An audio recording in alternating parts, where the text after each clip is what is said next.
Okay, so this video I'm going to show you is going to help you become more familiar with the sustainable growth rate concept, as well as I hope is going to help you connect it to many other things that perhaps escape the naked eye.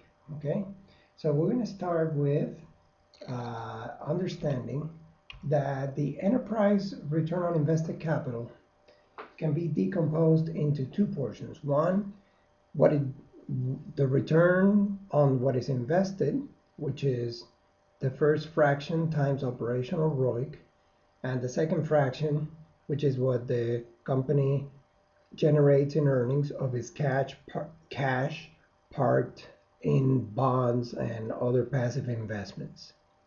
So typically, if you see that cash earns less than the investments of the enterprise because they're liquid, etc., the more excess cash you have, the lower the enterprise ROIC and the less attractive to investors. So just because a company has a lot of excess cash, if it doesn't find a productive use to deploy it against, then it's best if the company returns that to the investors or proves to the investors that it will invest it because it's going to experience significant growth or may go and find an acquisition of its own, where having that excess cash will serve as partial funding, if not all of the funding to consummate that transaction.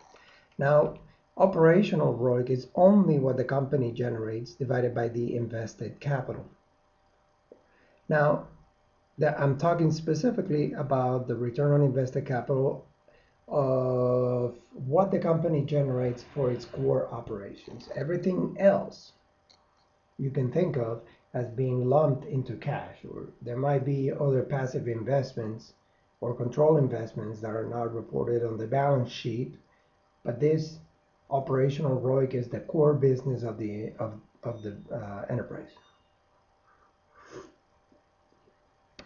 Okay, so the sustainable growth rate is defined as ROIC times financial leverage times 1 minus D, 1 minus that same term. Now I'm going to make a little bit of an adjustment to that. And so I'm going to talk about operational ROIC. And operational ROIC is the multiplication of EBIT over S times S divided by IK, invested capital. First term is profitability margin, how much it earns for every dollar sold. And second term is efficiency, how much can it sell for every dollar invested. Now, if we know that invested capital is the whole capital by the enterprise minus the excess cash, and if we know that excess cash can be estimated as the whole capital enterprise minus what it consumes, then if we substitute one onto the other, we will find that invested capital equals capital consumed.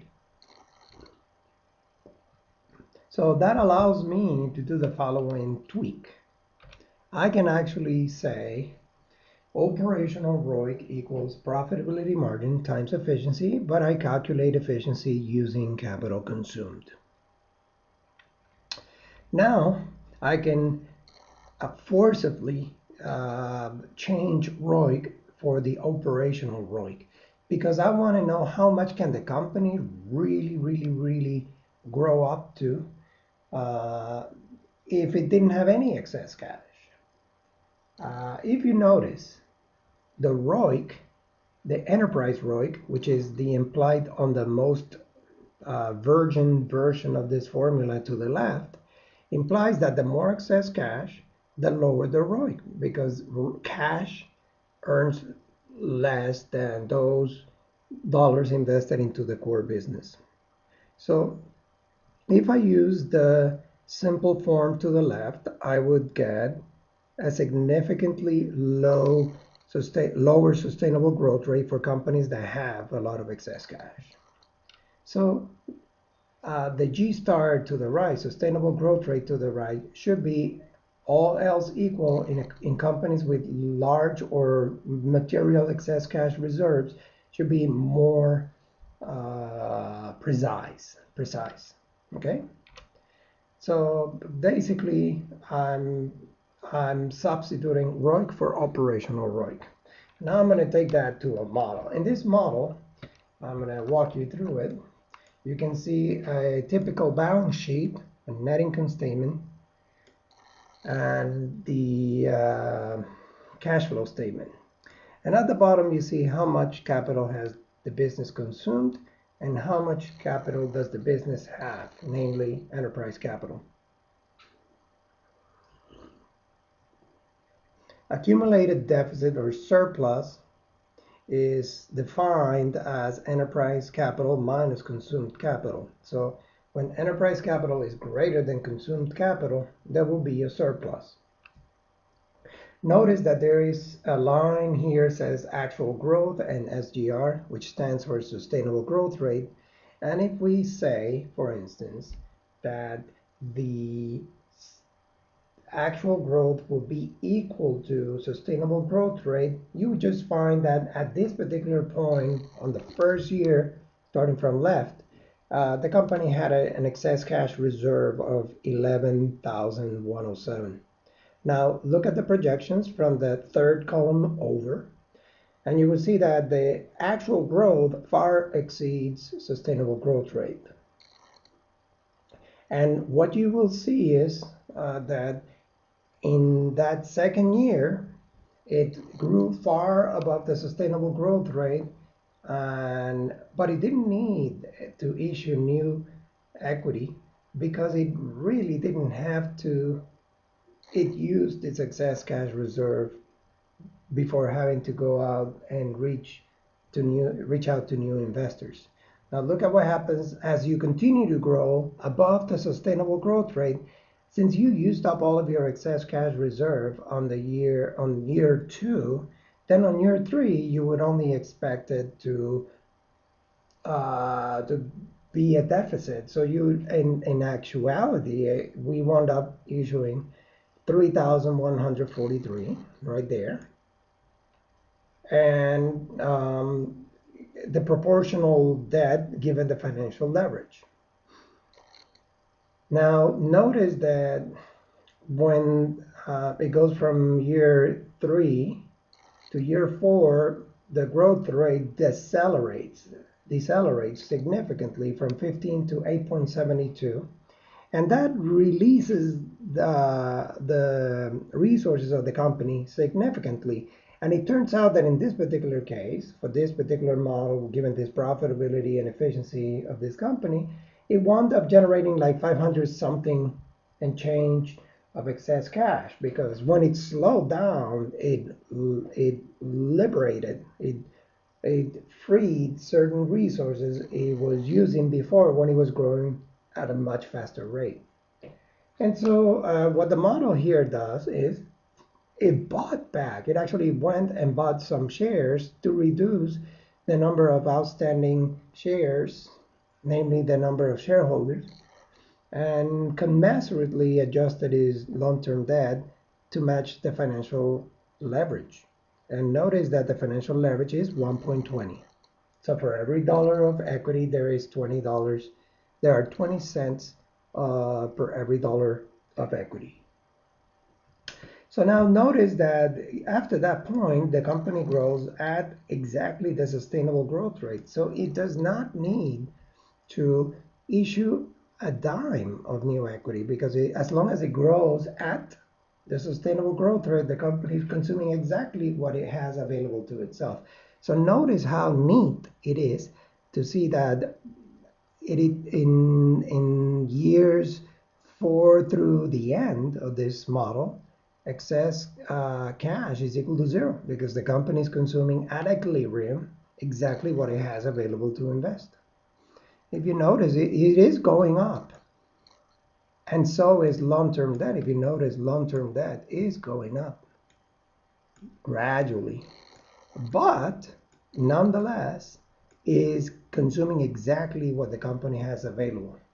So it doesn't generate nor consume excess cash on the years after a sustainable growth rate equals actual growth rate. Now I'm going to leave, instead of buying back the equity on year 3, I believe, year 4, when it generates a little bit of a surplus, I'm just going to keep that excess cash. So it's going to give me like 539 or some number similar to that. And if you notice here, this is the model where I issue the 3,143, but I do not buy back the equity when I have a little surplus. So what's going to happen is that I'm going to have this surplus of 539. And notice too that for the years when sustainable growth rate equals the actual growth rate, the excess cash also remains constant. It's just that it's not 0 now, it's just 539. Now the good thing about having a reserve is that, notice that it goes from there on to the end, and it stays at 539. The good thing about the excess cash in small amounts, not in large doses, is that you can avoid some transactional costs for having to issue a marginally small percentage of capital in the marketplace. So I'm going to now assume that sustainable growth rate, the same model where I'm not buying back equity, is going to be, so for this year, right in the center, sustainable growth rate equals 8.72, and the actual growth rate is 8.72. So it starts at 539, but thereon after, I'm just going to grow at approximately 0.07% above the sustainable growth rate. So I'm consuming above my organic capacity. And so what you see happens here is that the excess cash reserve is getting gradually consumed. In fact, it gets very close to 0 by the end of this projection, just by going slightly over the sustainable growth rate. Notice that it goes from 539 to 471 and all the way down to 70.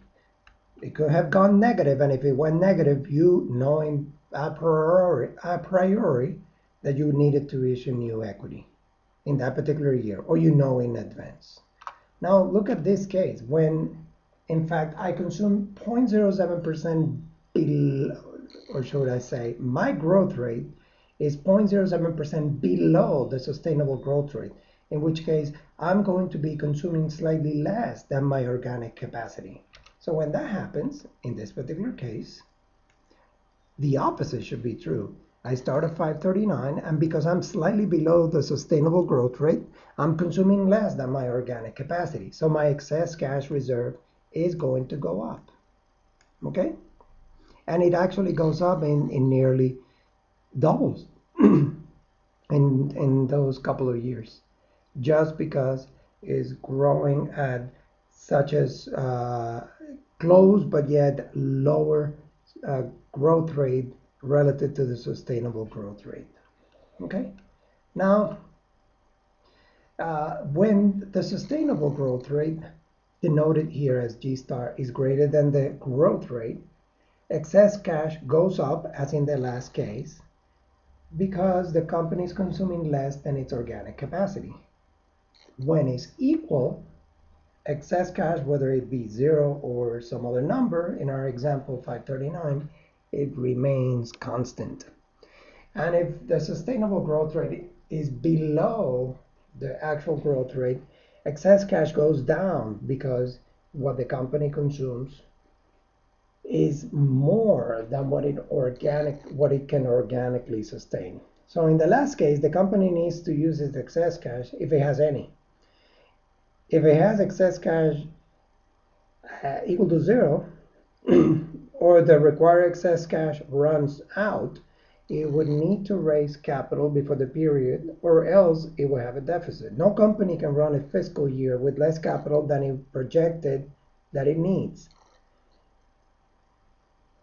Can you identify each of these 4 scenarios? If G is less than G star, if G is equal to G star, if G is greater than G star, but it has the excess cash, and G greater than G star, but it doesn't have the right excess cash.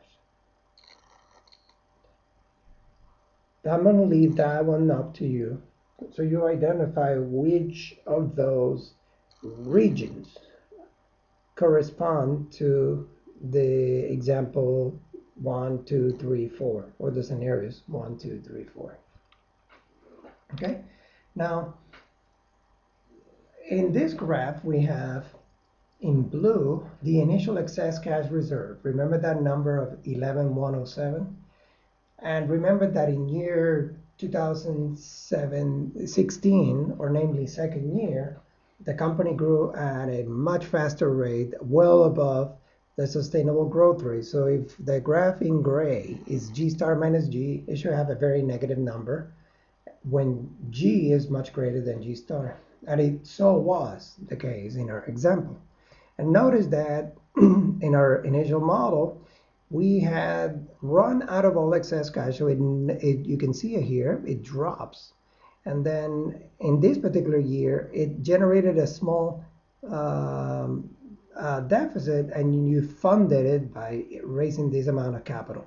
But look at what happened from year 2017 to 2018 when the growth decelerated. Then the company had a little bit of a excess cash surplus, or excess cash and surplus are much of the same. They're the same thing. Then the company went and bought back a little bit of the equity from the market because it wanted to reduce its excess cash reserve back to zero. And so that's why you see the line that it continues. But if it had not purchased the 449, if you notice in this model over here, the 449, if it hadn't bought the 449, then it would have had a cash reserve of 539 right here. But in this particular case, when we buy it, it doesn't have any excess cash reserve. It is as if the company got rid of its excess cash. It's saying, I don't need it, why should I have it, and reduce the return on invested capital for my investors. Okay, counterintuitive to those who are not familiar with the value drivers of the company, but nonetheless extremely important as you become increasingly aware of these nuances. Okay, so as the company's actual growth rate equals sustainable growth rate, it doesn't generate nor consume excess cash reserves, and in fact it stays with an excess cash reserve identical to zero. Now look at this second graph. This over here in blue is the free cash flows, and in another scale is sales. Notice that the sales are going up from 64 to 81, not drawn to scale, but this is the pattern with a collapsed y-axis, just so that they fit nicely in the same graph. But look how even as the sales growth are continuing to go up, free cash flow does not. In fact, when it grew most, which was on year 2016, the free cash flow plummeted most. And why is it that if I'm growing sales, my free cash flows went down? And some people may see that as a bad thing. Oh, I'm growing more, but my free cash flows plummeted. That might be bad for the person that doesn't want to become big. But if you're a baby and you're consuming a lot of baby food, yeah, I'm sorry that you're spending all that money, but your baby's going to be a lot bigger. And one day it can beat the competition of other babies that didn't want to grow as fast, and babies that perhaps didn't even have the resources to feed their hunger as you fed that baby that grew more. Okay, so yes, you can have a short-term benefit of feeding the baby less because you're not spending so much in baby food, but then the baby will not be as big to counter the competition that will come in years forward. So now I want you to reflect on that. Why is it that in spite sales going up, and significantly, because on that year is growing at 26%. Why is it that it's plummeting? Well, it turns out that if you look at the free cash flow, at the cash flow statement, you can get some clues. When you're growing at 26.44 on the second column, your increases in working capital are almost 2,000. When you're growing at 15, still above the sustainable growth rate, it's at 1,400.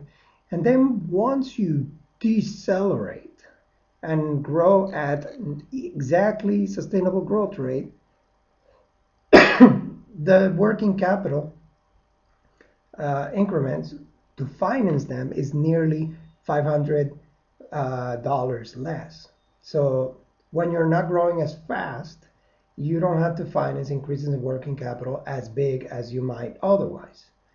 And the other component is the more you grow, the larger your sales, and sales are usually a percentage of your your CapEx, your capital expenditures are usually a percentage of your sales. So the smaller your baseline in sales is, the less you invest in capital assets. But the more you want to grow and the more you expect to sell, the more of those dollars that you should be willing to put to work in capital assets. But nonetheless, by comparing one to the other, you can see that the largest delta, because of increases in growth rates, is in the increases in working capital. So we can see that if we know that free cash flows is the earnings before interest and taxes, tax affected plus depreciation, minus increases in working capital and minus CapEx. And if we have increases in working capital that are dramatically lower, your free cash flow will go up when you're growing less, and your free cash flow will go down, in fact, when you're growing very aggressively. So that's exactly what happened here. When you were growing really fast, it didn't come for free.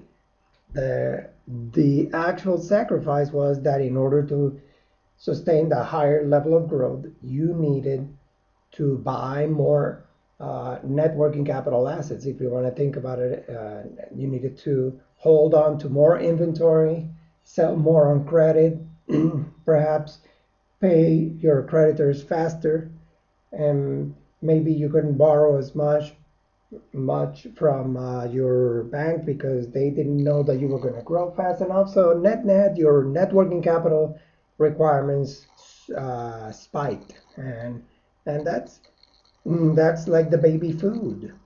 If you want to grow, you need to eat, and if you don't eat, you can exercise all you want, but if that diet does not match your growth expectations, there will be an asymptotic ceiling to that potential growth. Nothing comes for free.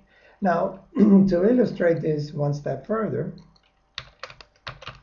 we could look at the counterintuitive aspect of higher sales growth, lower free cash flows, lower free cash flow growth rate, or the paradox graphically. And I want you to see this. This graph over here is the growth rate. If you notice, when I grew most, which is year 2016 relative to the prior year, my free cash flows dropped by minus 17.36 relative to year 2015. And yet my growth was 26.44. Now look how, as I'm lowering my growth rate, it went from 26.44 to 15. That freed up a couple of resources and artificially caused the free cash flow to go up dramatically. So much to the point that it actually nearly doubled. So it's not a one-to-one. If sales goes to 15, free cash flows grow to 15. No, it's relative to last year. It's a lot slower, a lot smaller rate, and it causes the free cash flow to accumulate reserves because it's just not financing large increases in working capital, which demand less cash, which makes the free cash flow higher. Now look at what happens on the following year. When you drop to 8.72, it's still a relative drop in sales growth from 15 to 8.72, which further releases resources from the enterprise, and again helps drive the point home that free cash flow growth rate outpaces actual sales growth rate. And look at this. After you set growth rate equal to sales to sustainable growth rate, the actual free cash flow growth rate gets ever so closer to the actual growth rate. So it's as common to say that as the company matures, free cash flow growth approaches sales growth, the actual sales growth projected. Okay? Now let's just so you know that this is not a theory invented out of thin air. I'm just going to show you this live. And so in our particular example, we said that if we have a growth rate of 26.44, which is far greater than 8.57, yes, you're going to consume your excess cash down all the way from 11.107 to 0. I picked that number on purpose so that it used up all of the excess cash. And notice that on year 2, it dropped further, but I needed to issue new equity, which is right here. Now notice that after I make the sustainable growth rate equal to the actual growth rate, excess cash is equal to 0 and nothing changes. But if I said, for the fun of it, I'm going to make this slightly lower by 0.07%, and I'm just going to copy that to the right, I would expect that, in fact, it will happen, trust me. I would expect that excess cash reserve to grow ever so slightly. And it doesn't seem to have worked. And so I'm going to have to, oh, I know why it's doing that. The reason is because I'm buying back the shares in this model. I'm automatically buying back any excess cash reserve. If I actually go to this model and I say, well, I'm just going to assume that is equal to my sustainable growth rate minus a little bit, meaning slightly below the sustainable growth rate, I'm going to now see that the actual surplus from 539 should go up gradually. And lo and behold, this is happening. Okay, you see that the sustainable growth rate is going up. And it gets all the way to 1007. Now, if I make it be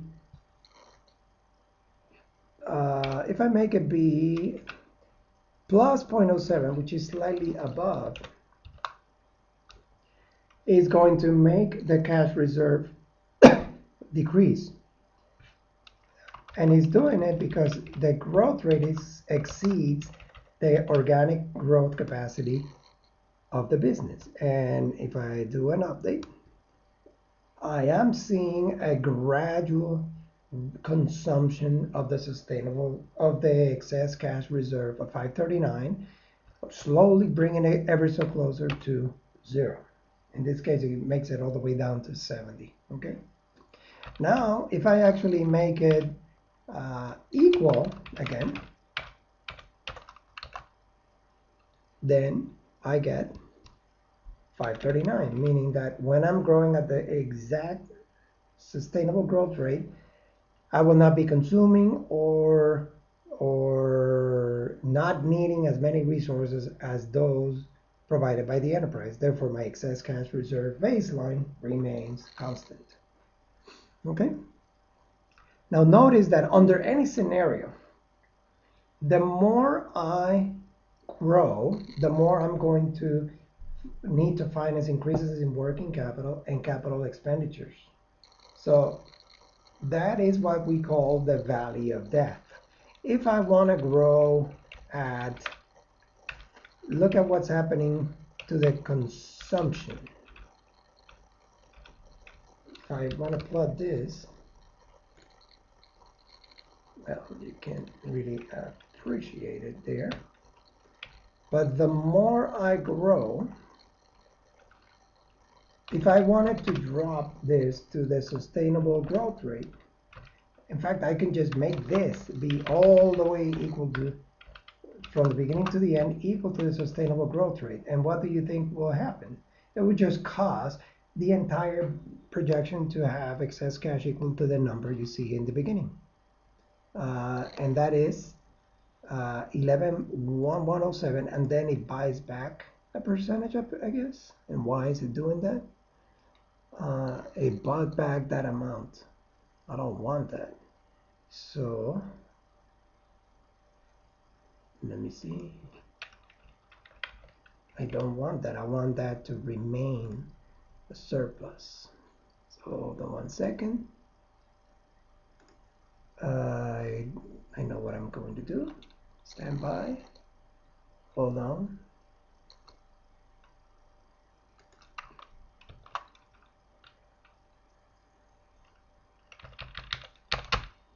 So I'm just going to take this.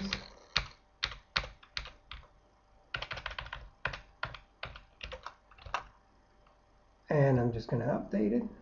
And let's look at the, there you go. So basically, I'm not going to issue any common stock, whether I have a surplus and buyback or whether I have a deficit and I fund it. I'm just going to assume that I'm not going to have any delta equity. And since sustainable growth rate is equal to actual growth rate, we see that the actual accumulated deficit remains there. It changes by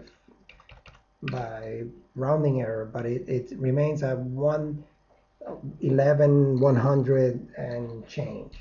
Okay, consistent with our point that when we grow at the sustainable growth rate, we will have to find sources to fund. Okay, so now look, if I start growing, if I tell my boss I'm going to be able to grow at 25% every year, let's see how deep of a deficit would I dig myself into. This company will be enormous if it's growing at 25%. Look how big that deficit will be.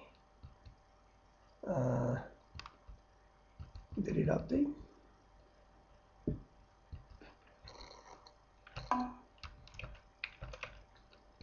Okay, so there you go.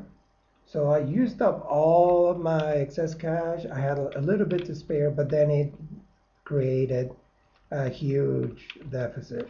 Okay, now if I assume that I'm going to have growth rates of 25%, but then it slowly gets to 12%, and the reason for that is as you mature, you start growing less, then 8%, then 5%, then 3%. You stay at 3% there on after. And I hit F9. I want you to see, and I want to welcome you to the valley of death. The more I grew, the deeper the deficit, and as I started maturing, my growth rate dropped, and as it dropped, I wound up crawling out of the valley of death and eventually making it to a slightly above zero surplus. So when they tell you the value of debt is not an organizational issue, is not a theoretical issue, it's an issue related to funding, okay? An issue related to the fact that the more you grow, the more you consume, and the more you consume, the more it seems that you're flushing money away. But look at what happened with the growth rate. I grew like that, but if I'm able to plot sales as well during that time, and I come here and I look for that other graph, the valley of debt. I come here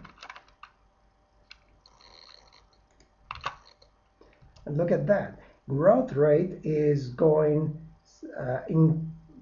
growing by leaps and bounds, while the deficit. So if I want to grow and become big so that when the little kids or even the larger kids want to bully me up, then I sure can grow, but not without consuming more, as I had said before, recognizing the value of that. Okay? So I'm hoping that this video has been to your liking and that it helps connect very nuanced aspects of business and financial management, and that it helps you bring all of these issues to the fore. And one last thing I would say is that we must always think about a business by trying to improve its profitability, its efficiency, and its growth prospects. And as you can see, one and the other are interconnected. The more I want to grow, maybe the lower the price, therefore my profits may suffer, and maybe my efficiency suffers because I need to invest more dollars to get my sales force to sell more. And once I get to a steady level, then I can probably let go of the accelerator. But while I'm growing, there's definitely very much strong trade-offs between profitability, efficiency, and growth.